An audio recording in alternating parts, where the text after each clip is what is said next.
الله أكبر الله أكبر. أشهد أن لا إله إلا الله. أشهد أن محمدا رسول الله.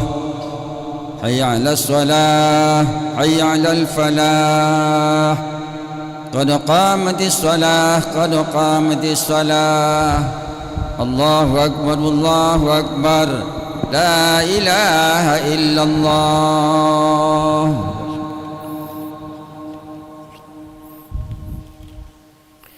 لا إله إلا الله محمد رسول الله صلى الله عليه وسلم. استقيموا واعتدلوا وسووا صفوفكم فإن تسوية الصفوف من تمام الصلاة. افترسوا ولا تختلفوا سد الخلل.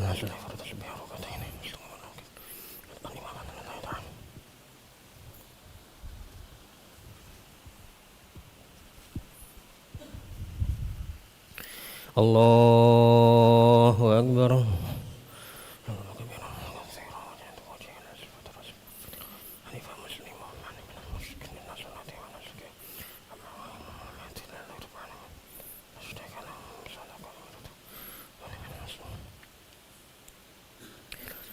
بسم الله الرحمن الرحيم.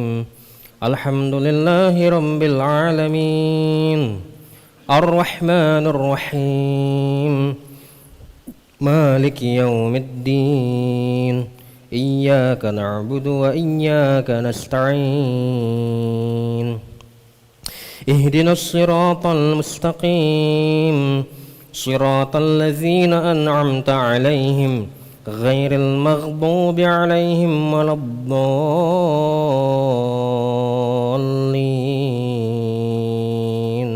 آمين.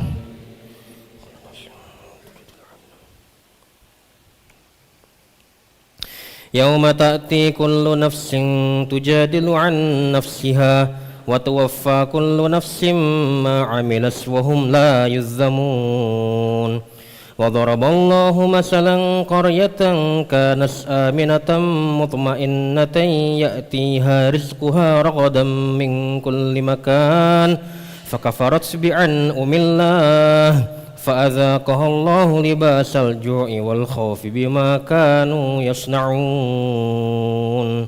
ولقد جاءهم رسول منهم فكذبوه فأخذهم العذاب وهم ظالمون. فكلوا مما رزقكم الله حلالا طيبا واشكروا نعمة الله إن كنتم إياه تعبدون. إنما حرم عليكم الميتة والدم ولحم الخنزير وما أهل لغير الله به فمن اضطر غير باغ ولا عاد فإن الله غفور رحيم. ولا تقولوا لما تصف ألسنتكم الكذب هذا حلال وهذا حرام لتفتروا على الله الكذب إن الذين يفترون على الله الكذب لا يفلحون. متاع قليل ولهم عذاب أليم.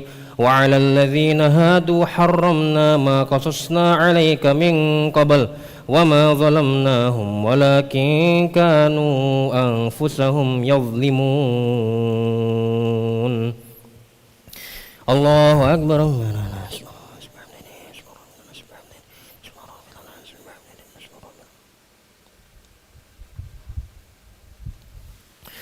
سمع الله لمن حمده.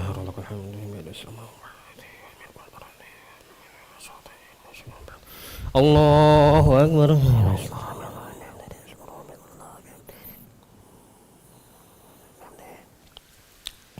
الله أكبر.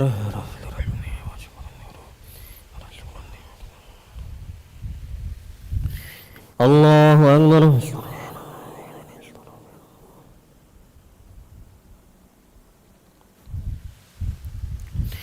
الله أكبر.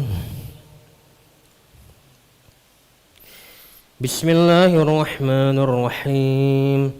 الحمد لله رب العالمين الرحمن الرحيم مالك يوم الدين إياك نعبد وإياك نستعين اهدنا الصراط المستقيم صراط الذين أنعمت عليهم غير المغضوب عليهم ولا الضالين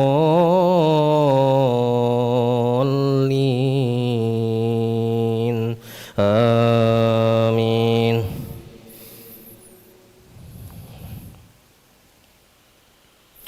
ثم إن ربك للذين عملوا السوء بجهالة ثم تابوا من بعد ذلك وأصلحوا إن ربك من بعدها لغفور رحيم. إن إبراهيم كان أمة قانتا لله حنيفا ولم يك من المشركين شاكرا لأنعمه اجتباه وهداه إلى صراط مستقيم. وآتيناه في الدنيا حسنة وإنه في الآخرة لمن الصالحين. ثم أوحينا إليك أن اتبع ملة إبراهيم حنيفا وما كان من المشركين. إنما جعل السبت على الذين اختلفوا فيه وإن ربك ليحكم بينهم يوم القيامة فيما كانوا فيه يختلفون. ادع إلى سبيل ربك بالحكمة والموعظة الحسنة وجادلهم بالتي هي أحسن إن ربك هو أعلم بمن ضل عن سبيله وهو أعلم بالمهتدين. وإن عاقبتم فعاقبوا بمثل ما عوقبتم به ولئن صبرتم لهو خير للصابرين. واصبر وما صبرك إلا بالله ولا تحزن عليهم ولا تك في ضيق مما يمكرون. إن الله مع الذين اتقوا والذين هم محسنون. الله أكبر.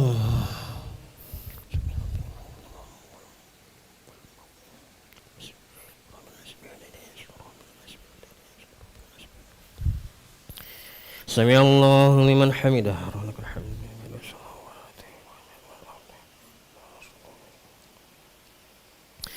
اللهم اهدنا فيمن هديت وعافنا فيمن عافيت وتولنا فيمن توليت وبارك لنا فيما أعطيت وقنا برحمتك شر ما قضيت.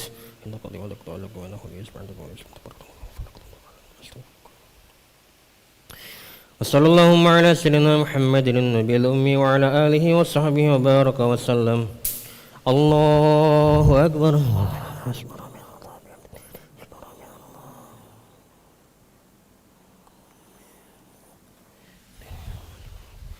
الله أكبر.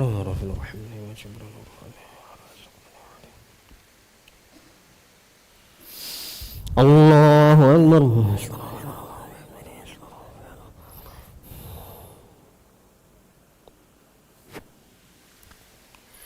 الله أكبر.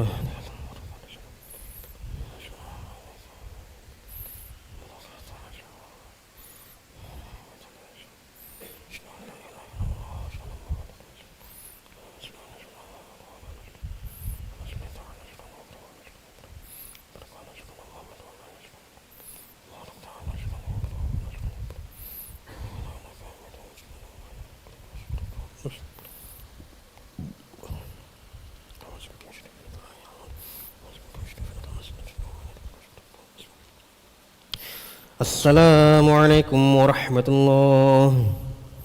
السلام عليكم ورحمة الله. نشهد أن لا إله إلا الله نستغفر الله نسألك رضاك والجنة ونعوذ بك من سخطك والنار. نشهد أن لا إله إلا الله نستغفر الله نسألك رضاك والجنة ونعوذ بك من سخطك والنار. نشهد أن لا إله إلا الله نستغفر الله نسألك رضاك والجنة ونعوذ بك من سخطك والنار. اللهم إنك عفو تحب العفو فاعف عنا. اللهم إنك عفو تحب العفو فاعف عنا اللهم إنك عفو كريم تحب العفو فاعف عنا يا كريم. لا إله إلا الله وحده لا شريك له له الملك وله الحمد يحيي ويميت وهو على كل شيء قدير. لا إله إلا الله وحده لا شريك له له الملك وله الحمد يحيي ويميت وهو على كل شيء قدير. لا إله إلا الله وحده لا شريك له له الملك وله الحمد يحيي ويميت وهو على كل شيء قدير. لا إله إلا الله وحده لا شريك له له الملك وله الحمد يحيي ويميت وهو على كل شيء قدير. لا إله إلا الله وحده لا شريك له له الملك وله الحمد يحيي ويميت وهو على كل شيء قدير. لا إله إلا الله وحده لا شريك له له الملك وله الحمد يحيي ويميت وهو على كل شيء قدير. لا إله إلا الله وحده لا شريك له له الملك وله الحمد يحيي ويميت وهو على كل شيء قدير. لا إله إلا الله وحده لا شريك له له الملك وله الحمد يحيي ويميت وهو على كل شيء قدير. لا إله إلا الله وحده لا شريك له له الملك وله الحمد يحيي ويميت وهو على كل شيء قدير. لا إله إلا الله وحده لا شريك له له الملك وله الحمد يحيي ويميت وهو على كل شيء قدير. اللهم أجرنا من النار اللهم أجرنا من النار اللهم أجرنا من النار اللهم أجرنا من النار اللهم أجرنا من النار اللهم أجرنا من النار اللهم أجرنا من النار السالمين. اللهم أنت السلام ومنك السلام وإليك يعود السلام. حينا ربنا بالسلام وأدخلنا الجنة دار السلام. تباركت ربنا وتعاليت يا ذا الجلال والإكرام. أعوذ بالله من الشيطان الرجيم. بسم الله الرحمن الرحيم. الحمد لله رب العالمين الرحمن الرحيم مالك يوم الدين. إياك نعبد وإياك نستعين اهدنا الصراط المستقيم صراط الذين أنعمت عليهم غير المغضوب عليهم ولا الضالين آمين. وإلهكم إله واحد لا إله إلا هو الرحمن الرحيم. الله لا إله إلا هو الحي القيوم لا تأخذه سنة ولا نوم له ما في السماوات وما في الأرض. ما ذا الذي يشفع عنده إلا بإذنه يعلم ما بين أيديهم وما خلفهم ولا يحيطون بشيء من علمه إلا بما شاء. وسع كرسي السماوات والأرض ولا يؤوده حفظهما وهو العلي العظيم. إلهي ربي ربنا يا معبود سبحان الله.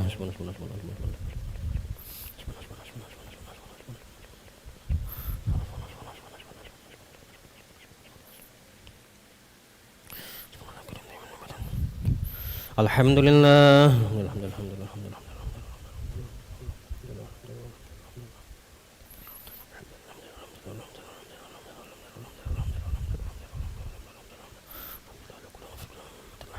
الله أكبر.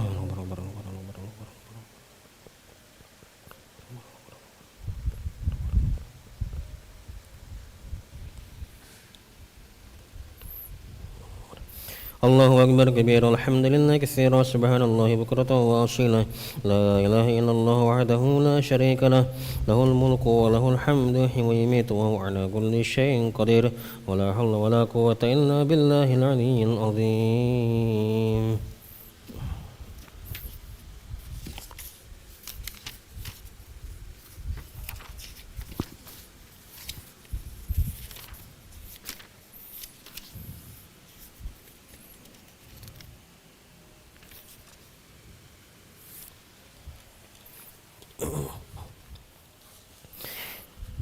Bismillahirrahmanirrahim. Assalamualaikum warahmatullahi wabarakatuh. Nahmaduhu wa nusalli wa nusallimu ala rasulil karim amma ba'du. Pada kesempatan subuh kali ini insyaallah kita masih melanjutkan membaca hadis-hadis mengenai fadilah keutamaan di bulan suci Ramadan. Hadis ke-6. An Abi Hurairah radhiyallahu anhu qala Rasulullah sallallahu alaihi wasallam thalathatun la turaddu da'watuhum as-shaimu hatta yuftir wal imamul adil wa da'watul mazlum yarfa'uha Allahu fawqal ghamami wa yaftahu laha abwabus samai wa yaqulu rabbu wa izzati la ansurannaka walau ba'da hin. Rawahu Ahmad.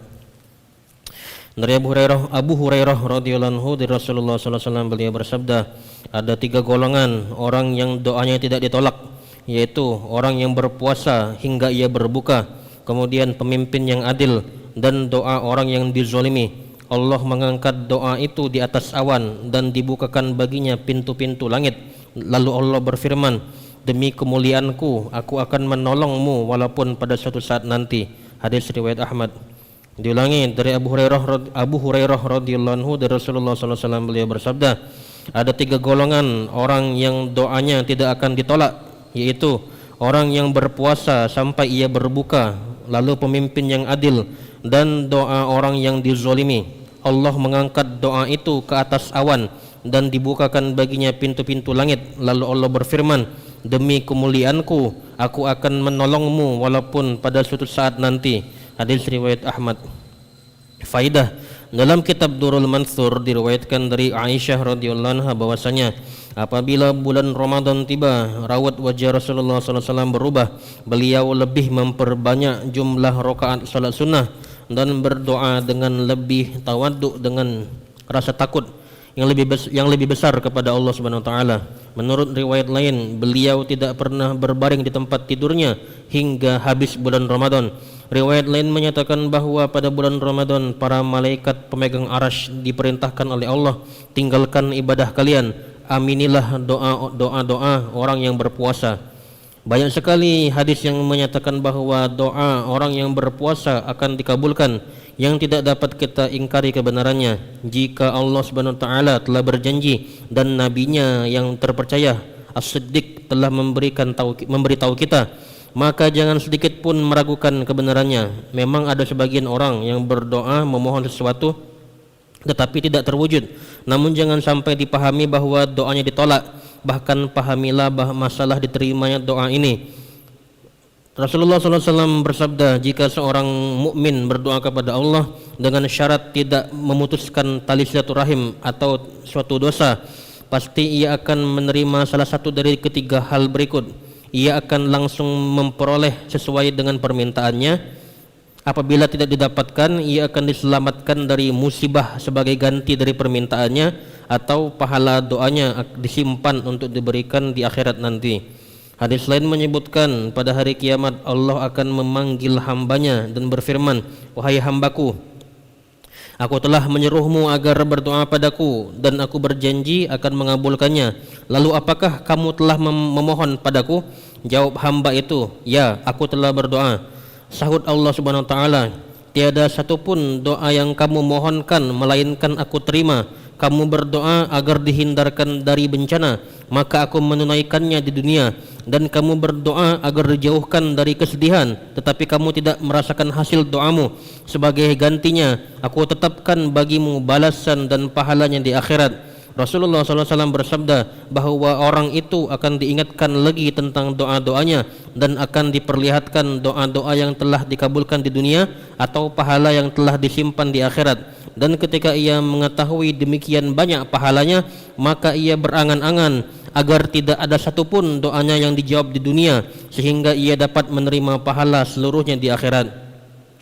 Sesungguhnya doa adalah sesuatu yang sangat penting, dan mengabaikan doa merupakan kerugian yang sangat besar.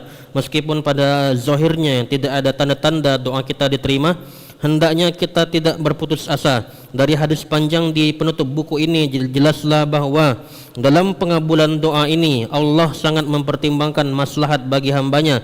Jika dalam apa yang kita minta itu ada kebaikannya, maka Allah akan mengabulkannya. Jika tidak, Allah tidak akan mengabulkannya. Doa yang tidak dikabulkan ini pun merupakan karunia Allah Subhanahu wa taala, karena kita sering meminta sesuatu yang tidak sesuai dengan keadaan kita disebabkan ketidakpahaman kita. Ada satu hal penting lainnya, bahwa banyak laki-laki atau wanita yang terkena penyakit, yaitu suka mendoakan keburukan bagi anak-anaknya ketika marah atau susah. Ingatlah bahwa ada waktu-waktu tertentu ketika Allah akan mengabulkan doa apa saja, sehingga karena kebodohan seseorang kadangkala anaknya sendiri terkena kutukan. Apabila anak itu mati atau terkena musibah, barulah ia menangis dan meratapinya tanpa menyadari bahwa musibah itu bisa saja datang disebabkan oleh doa buruknya sendiri. Nabi SAW bersabda, jangan mengutuk diri sendiri, anak-anak, harta benda, dan pembantu. Karena ada suatu waktu ketika setiap doa dikabulkan, terutama pada bulan Ramadan yang penuh saat-saat mustajab. Maka berhati-hatilah dengan lisan kita pada bulan Ramadan ini. Dari Umar radhiyallahu anhu, Rasulullah SAW bersabda, barang siapa mengingat Allah pada bulan Ramadan, maka akan diampuni dosanya, dan barang siapa meminta karunia Allah, maka tidak akan ditolak. Dalam kitab At-Targhib, Ibnu Mas'ud radhiyallahu anhu meriwayatkan bahwa setiap malam pada bulan Ramadan, seorang penyeru dari langit berkata, wahai pencari kebaikan, mendekatlah dan tingkatkanlah amal solehmu. Wahai pencari kemaksiatan, berpalinglah dari kemaksiatan dan bukalah matamu. Lalu malaikat itu berseru, adakah pencari ampunan agar dosa-dosanya diampuni? Adakah orang yang bertaubat agar taubatnya diterima? Adakah orang yang berdoa agar doanya diterima? Adakah yang meminta agar keinginannya dipenuhi? Akhirnya hendaknya dipahami oleh hati bahwa ada syarat-syarat agar doa kita diterima oleh Allah Subhanahu wa taala. Apabila persyaratan itu tidak terpenuhi, biasanya doa itu akan tertolak. Di antara penyebab tertolaknya doa adalah makanan yang haram. Rasulullah SAW bersabda, banyak orang dalam kesulitan, mereka mengangkat tangannya ke langit, mereka berdoa dan menangis, ya Rob, ya Rob, tetapi makanannya haram, minumannya haram, pakaiannya haram, maka bagaimanakah mungkin doanya akan diterima? Para ahli sejarah menulis bahwa di Kufah ada sekelompok orang yang doa-doanya selalu dikabulkan. Apabila ada pemimpin yang zalim menguasai mereka, mereka akan mendoakan keburukan untuk penguasa itu sehingga ia binasa. Ketika Hajjaj menjadi penguasa dan berbuat zalim kepada rakyat di sana, ia mengundang sekelompok orang tersebut dalam jamuan makan. Selesai makan, Hajjaj berkata, sekarang aku telah terlindung dari doa-doa buruk mereka karena makanan haram telah masuk dalam perut mereka.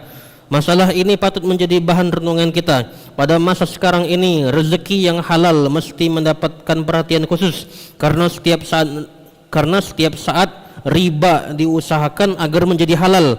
Para pegawai menganggap suap menyuap sebagai kebaikan. Demikian juga para pedagang yang menganggap bahwa menipu dalam berdagang adalah hal yang biasa. Alhamdulillah telah kita dengar beberapa hadis dan beberapa pelajaran mengenai pentingnya berdoa di bulan Ramadan dan apa saja syarat-syarat agar doa diterima dan apa saja yang dapat membuat doa kita tertolak, yaitu salah satunya dengan makanan haram. Insyaallah apa yang kita dengar dapat kita ambil pelajarannya untuk kita amalkan dan kita sampaikan. A'udzubillahi minasyaitonirrajim. Bismillahirrahmanirrahim. Alhamdulillahi rabbil alamin. Hamdan syakiran hamdan na'imin. Hamdan yu'afi ni'mahu wa yukafi'u mazjidah. Ya Rabbana lakal hamdu kama yanbaghi li jalalihil karim wa la azimi sultanik. Allahumma shalli ala sayyidina Muhammad wa ala ali sayyidina Muhammad. Rabbana zalamna anfusana wa illam taghfir lana wa tarhamna lanakunanna minal khasirin. ربنا اغفر لنا ذنوبنا وذنوب والدينا وارحمهم كما ربونا صغارا ولجميع المسلمين والمسلمات والمؤمنين والمؤمنات الأحياء منهم والأموات برحمتك أرحم الراحمين ربنا لا تزغ قلوبنا بعد إذ هديتنا وهب لنا من لدنك رحمة إنك أنت الوهاب اللهم أرنا الحق حقا وارزقنا اتباعه وأرنا الباطل باطلا وارزقنا اجتنابه اللهم أعنا على ذكرك وشكرك وحسن عبادتك يا مقلب القلوب ثبت قلوبنا على دينك يا مصرف القلوب صرف قلوبنا على طاعتك ربنا لا تجعلنا فتنة للقوم الظالمين وانجنا برحمتك من القوم الكافرين ربنا أفرج علينا صبرا وتوفنا مسلمين ربنا اجعلنا مقيمين الصلاة ومن ذريتنا ربنا وتقبل دعاء اللهم ألحمنا مراشد أمورنا وأعذنا من شرور أنفسنا اللهم اهدنا واهد بنا واهدنا جميعا واجعلنا سببا لمن اهتدى يا حي يا قيوم برحمتك نستغيث أصلح لنا شرنا كلها ولا تكلنا إلى أنفسنا طرفة عين ربنا هب لنا من أزواجنا وذريتنا قرة أعين واجعلنا للمتقين إماما ربنا آتنا في الدنيا حسنة وفي الآخرة حسنة وقنا عذاب النار وصلى اللهم على سيدنا محمد النبي الأمي وعلى آله وصحبه وسلم بفضل سبحان ربك رب العزة عما يصفون وسلام على المرسلين والحمد لله رب العالمين سبحان الله بحمده سبحانك اللهم وبحمدك أشهد أن لا إله إلا أنت أستغفرك وأتوب إليك تقبل الله منكم صلى الله عليه